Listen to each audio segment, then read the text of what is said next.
Most of us are familiar with Etsy as a great place online to purchase unique and personalized items. And a lot of people are also aware that Etsy's shares have massively outperformed over the past year and have made a ton of people a lot of money. But how exactly does Etsy themselves make money? And are there any serious threats to that business model? Also, what can we learn by reviewing their financial statements? We'll be covering all of that in this second part of our 3-part series on Etsy. You're watching More Money? Let's get it.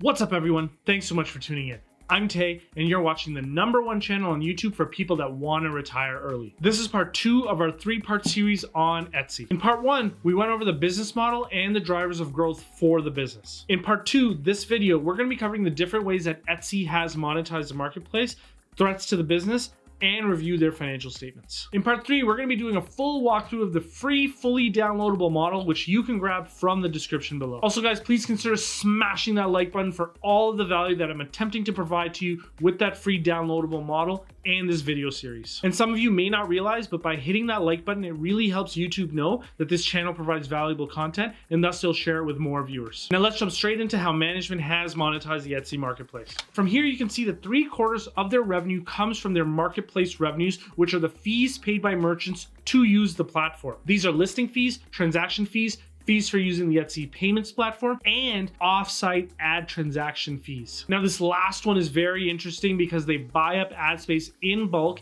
and sell it to their merchants at a lower rate than they would get for themselves. Not only is this extremely intelligent, but it sets Etsy apart and it incentivizes merchants to sell on the Etsy platform. And we can see from here, off-site advertising is working as the paid GMS is eclipsing the marketing spend. Now, they didn't make it clear that the slide reflects the rebuild marketing spend. I think it's just the overall spend, which also would include Etsy's own marketing spend. I hope they clarify that in the future, because just because the ad spend is increasing GMS, if they're actually bringing in less revenue than the spend is generating, it might be worth it to stop, unless you can argue that you're basing your calculations on the lifetime value of a new customer. I'm digging a little bit too much into the weeds here, so let's leave it there until we can get more information. And coming back to this slide, 25% of their revenue comes from services revenue, which are optional types of value-added services, which include advertising on the Etsy platform, purchasing shipping labels, and other value-added services. There's lots of detail here about listing fees and etc., but I'll just keep it high level for this video. Dig into the company's reports if you want more details there. The one thing that I do want to point out here is that as the marketplace is becoming more valuable, they are increasing their fee rates. You can see here from my model that since 2014, they have increased their marketplace revenues as a percent of GMS from 8.3% to 12.7%, and they did the same with services revenue, which went from 1.8% to 4.1%. And I honestly think that that is a really good thing, because Etsy is showing that the fees paid by merchants can increase at a rate higher than inflation over time, which is a very good thing to note when you're thinking about the business long term. It is also a very good thing to note in the current environment where investors are increasingly worried about inflation. It isn't just the FANG stocks, Facebook, Netflix, Apple, and Google, and maybe you can add Microsoft into there as well, that are the ones in the favorable position to negate most of the harmful impacts of inflation. Etsy is right there with them, and it's one that often gets overlooked. Now, as good as everything has sounded thus far, Etsy is far from perfect, and just how Warren Buffett has mentioned that the Walmart business model is something that can be ruined by bad management, Etsy is also a business model that can be ruined by bad management decisions. Let me explain. The biggest threat is actually in their pursuit of growth, which could lead them to looking like any other online marketplace. What I'm getting at is that Etsy is starting to look more and more like Amazon, with thousands and thousands of resellers, drop shippers, shops opening up. Take this aromatherapy waterfall. It looks phenomenal, and at $25, it looks like a steal. But here's the problem. It's listed by hundreds of other sellers who are purchasing it from Alibaba for about $4 a piece and reselling it on Etsy. That's exactly what's being done on Amazon and Facebook marketplaces. So can you tell me what's so personalized about allowing this practice to happen on the Etsy platform? And how are we developing a human connection here, as management has so eloquently described as one of their main 2021 goals and focuses. Now, don't get me wrong, I think it's important to grow the platform, but you gotta stay true to what it was meant to be, and it looks like management is not completely aligned with that sentiment. What happens if the marketplace continues to grow and the typical Etsy customer realizes that the market is full of resellers when the marketplace is pretending not to be that? I personally think it's gonna ruin the platform, as the customers will likely leave and go where they can buy the products at their lowest cost, which is probably Alibaba or Wish.com. And I'm gonna further illustrate this challenge that they're having with messaging, because management points out that 88% of their customers feel like they can get things on Etsy that they can't get anywhere else. And that actually might be true, but how does allowing drop shipping further increase and reinforce that feeling that customers get if those items are easily being resold both on Amazon, eBay, Alibaba, and the Facebook marketplaces? Also, in a comment made by the Etsy CEO, he mentioned that the value proposition of Etsy is no longer in handmade items. Rather, Etsy stands for unique and personalized items. Now, how does that unique expression and human connection feel genuine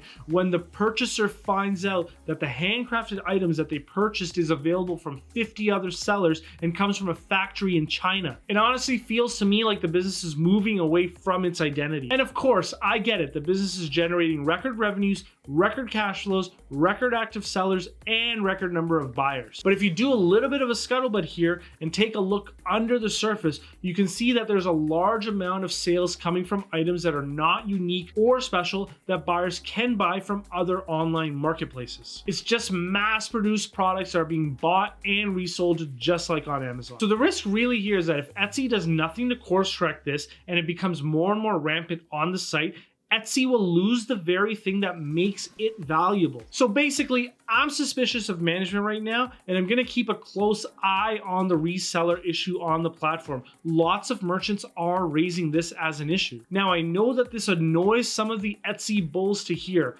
but I didn't make this channel to hype up stocks. I'm here to show you how I make money in the markets by providing you with sound and unbiased research. So if you're looking for a confirmation bias, this is not the place to get it. I'm gonna give you exactly what I see. Now, the final huge area to look at with Etsy are their financial statements to see if there's anything weird that stands out, which we will do next. But first, if you received any value from this video thus far, please smash that like button. It really helps YouTube know that this channel provides valuable content, and thus they'll share it with more viewers. And guys, also don't miss out on part 3 of this 3-part series, as we're gonna be going through a walkthrough of the free to download Etsy model, which you can grab from the description below. So in order to not miss out on that video, please guys consider subscribing to the channel and ringing that notification bell to be notified when I upload that video. Now let's take a look at those financial statements. From the balance sheet, it does look like you are being diluted here with the share-based compensation. Now, although this is a non-cash expense, you can see that when you compare the share-based compensation with the cash flows,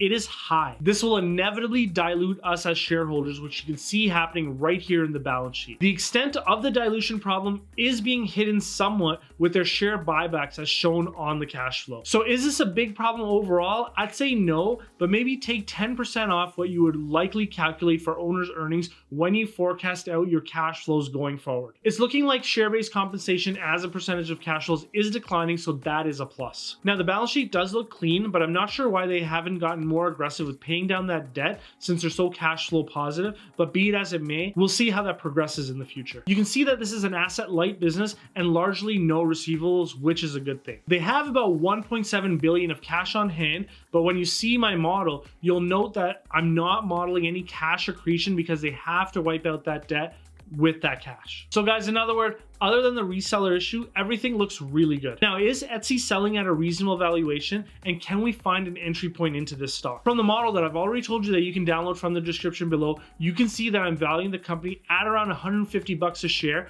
which is slightly under where they are trading today. That being said, the model is very detailed and intricate, and I'll walk you through the whole thing in video number 3 of this series. So for now, guys, just download that model and manipulate any of the variables in any way that you would like, and let me know in the comments where your valuation differs from mine. That's it for video number 2, guys. I'll see you in the final video of this series.